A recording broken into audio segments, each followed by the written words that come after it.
जय श्री राम, हर हर महादेव।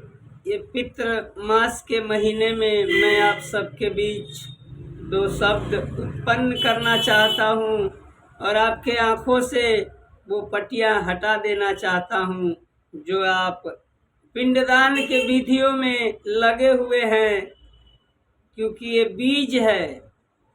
बीज से ही हमारा शरीर का उत्पन्न हुआ है और ये बीज ही जो है हमारे शरीर में पितृदोष है। इसी के लिए आजकल बड़े बड़े कथावाचक, बड़े बड़े तपस्वी और बड़े बड़े ज्ञानी, और जैसे बारिश में लाल पीले हरे बैगनी मेढक उत्पन्न हो जाते हैं, वैसे आजकल इस भूमि मंडल पे धर्म गुरुओं उत्पन्न हो चुके हैं। और मैं आप सबसे कहना चाहता हूँ कि हम सब जानने का प्रयास करें कि ये धर्म गुरु हमारे से ही इनका आविष्कार हो रहा है और हम ही अज्ञानवश इनको उन मंजिलों तक पहुंचा देते हैं जहां ये पहुंचने के बाद अधर्म करने लगते हैं। और जब इस संसार को दिखता है, जैसे आज आपको दिखा कि तिरुपति बालाजी मंदिर में धर्म का कितना प्रचार है, मगर उस प्रसाद से साबित हो गया कि भगवान को उन मंदिरों में बिठा करके और मनुष्य अधर्म करता चला जा रहा है। तो ये पितृदोष है। पितृ जो बीज है, पितृ सौंदर्य है। इस सृष्टि पे अनेकों अनेकों रूप में पितृ विराजमान है और वही पितृ देखता है किसी सौंदर्य स्त्री को, तो ये पितृ व्याकुल हो जाता है उसके अनंत छांवों में रहने के लिए।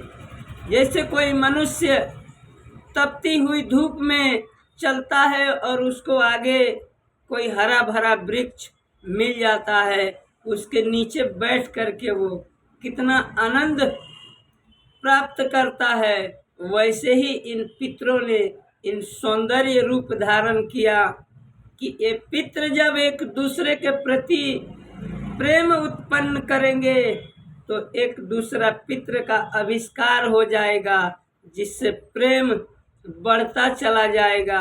मगर आजकल इन धर्म गुरुओं ने आप सबको ऐसे मार्ग पे ले जाकर छोड़ दिया कि आप सब आपस में ही लड़ना शुरू कर दिए। अहंकार उत्पन्न हो गया। तो ये अहंकार जो 7 दीपों से प्रज्वलित हमारा सनातन धर्म है, वो ये तलवारों की धार से नहीं मिटेगी कभी। ये मिटेगी तो हमारे और आपके पितरों को प्रशंसा से।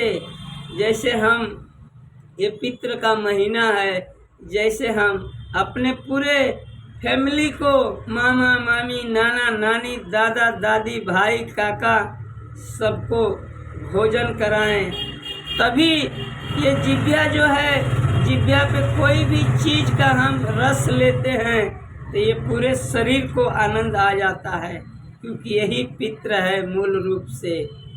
जब तक ये प्रसन्न नहीं होगा तब तक आपके जीवन में कल्याणकारी काम नहीं उत्पन्न हो सकता है, क्योंकि यही पितृ कहते हैं कि स्वाहा सुधा नमस्तुते, क्योंकि वो देवी जो हैं वही सुधा देवी जो हैं हमको और आपको इस सृष्टि में पितृ रूप से धारण करके और हमारे इस अनमोल शरीर को जन्म दिया।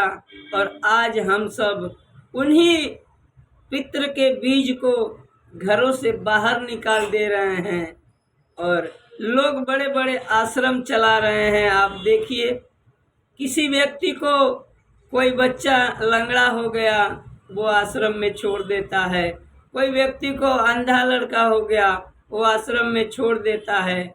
ऐसे वृद्धाश्रम, अनाथ आश्रम कितने सारे आश्रम चल रहे हैं जो पितृ को अपने पास रख रहा है, उसका मान सम्मान कर रहा है। उसके जीवन में देखिए, आप नजरें उठा करके देखिए, दुख है। अनिरुद्धाचार्य जो अनाथ आश्रम चला रहे हैं, उनके जीवन में दुख है। सोशल मीडिया जो पोपट भाई हैं, वो वृद्धाश्रम चला रहे हैं, उनके जीवन में दुख है। तो जो लोग पितरों का मान सम्मान करना जान जाएंगे, उनके जीवन में कभी ये दिन प्रकट नहीं होगा कि ये तंत्र मंत्र क्या होता है, ये सन्यासी क्या होता है, ये बैरागी क्या होता है। क्योंकि वो अपना बीज मूल रूप से वही नष्ट करेगा जहाँ उसको आनंद आएगा। उस जगह पे वो नहीं नष्ट करेगा जहाँ उसके जीवन में कष्ट उत्पन्न होने लगता है। तो इस वीडियो के साथ मैं आप सबको कहना चाहूँगा कि अपने जीवन में साधना को धारण कीजिए। ये कथावाचक और इन सभी जगहों पे भटकने से कोई लाभ नहीं होगा आपको, क्योंकि कलयुग है। पुरुषोत्तम राजा रामचंद्र जी ने कहा है कि रघुकुल रीत सदा चली आए, प्राण जाए पर वचन न जाए।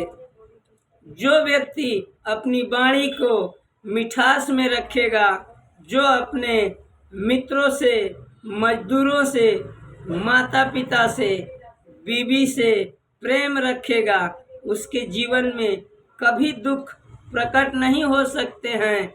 जो इतना ध्यान रखेगा कि मैं संभोग अपने स्त्री के साथ ही करूं, पराई स्त्री के साथ नहीं करूं, उसके जीवन में कभी दुख नहीं प्रकट हो सकता है। दुख उन्हीं लोगों को प्रकट हो सकता है जो पैसे के बल पे अपने वीर्य को दूसरी जगह नष्ट करते हैं। ये श्री हरि चतुर्भुज नारायण का कहना है। ओम नमो भगवते वासुदेवाय, ओम नमो पुरुषोत्तमाय, ओम नमो भगवते नारायणाय। हर हर महादेव।